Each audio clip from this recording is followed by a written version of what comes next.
Hello and welcome to Indian Masterminds. I am Bhakti Kuthari. Power does not always announce itself. Sometimes it walks at a high security dockyard, takes charge of thousands of uniformed men, and quietly rewrites history. No slogans, no spectacle, no noise. Just competent. In 1992, inside one of India's most sensitive defense installations, history shifted. Not with applause, but with authority. This is the story of Asha Sinha, the woman who commanded history. The uniform looked the same, the rank, badges looked the same, but the symbolism was unprecedented. A 1982 batch IPS officer, Asha Sinha, became the first woman in India to command a paramilitary force unit when she took charge as commandant of the CISF at Mazagon Dock Shipbuilders Limited, Mumbai. At a time when there were barely 15 women IPS officers in the entire country, she stepped into a role that had never been entrusted to a woman before. And she did not step in to make a statement. She stepped to do her job. Born as Asha Thampan in Kottayam, Kerala, she grew up in a home defined by discipline and education. After completing her post-graduation in economics, she briefly worked as a lecturer and later joined the General Insurance Corporation of India. But in 1982, she cleared the civil services examination and joined the Indian Police Service. India's policing system was overwhelmingly male. Acceptance would not be automatic.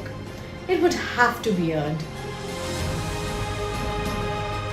Her early postings in Bihar tested her resilience. From Assistant Superintendent of Police in Patna to SP CID, she built credibility brick by brick. In an exclusive conversation with Indian Masterminds, she reflected, when you are heading a district or department as an IPS officer, gender does not matter.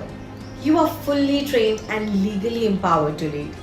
Ultimately, leadership depends on professionalism, integrity, and decision making, not gender.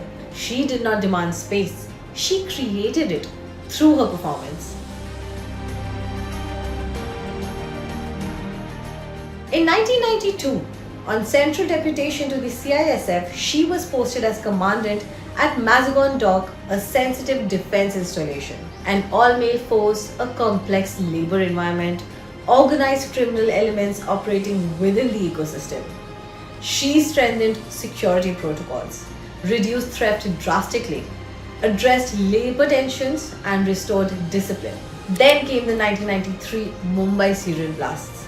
In one of the most tense periods in India's urban security history, her unit ensured complete safety of personnel and installations. She later told Indian Masterminds, being the first woman commandant never weighed on my mind. IPS training prepares every officer to lead from the front.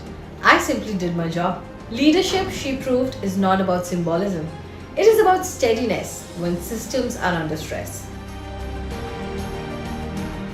After serving in Maharashtra and Bihar, she was allotted the Jharkhand cadre.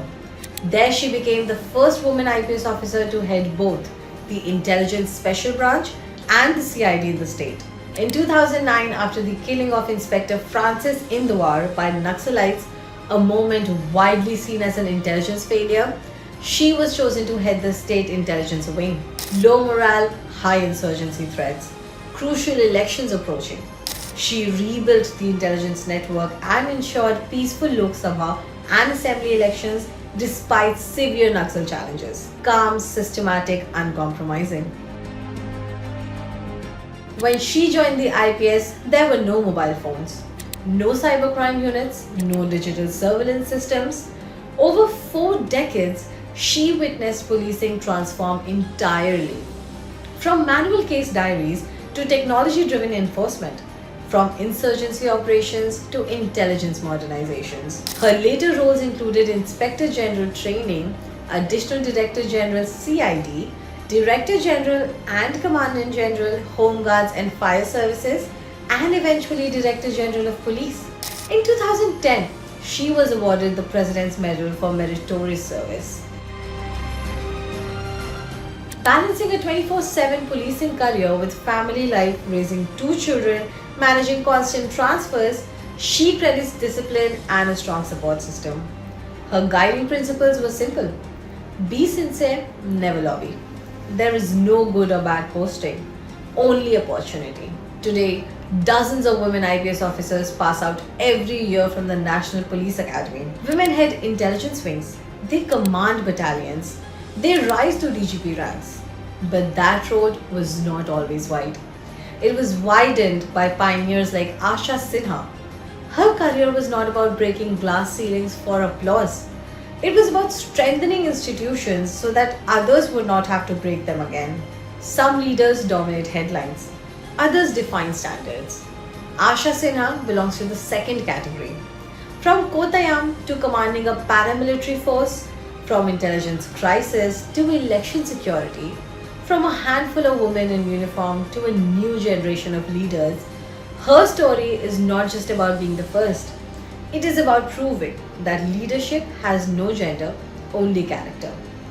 At Indian Masterminds, we bring you stories of those who build systems, not spotlights. If this story gave you a deeper understanding of leadership in uniform, like this video, share it with someone who believes in service beyond recognition. And subscribe to Indian Masterminds for more stories from governance, public service, and national security. I am Bhakti Kothari. Stay informed, stay inspired, and we'll see you soon in the next story. Thank you for watching.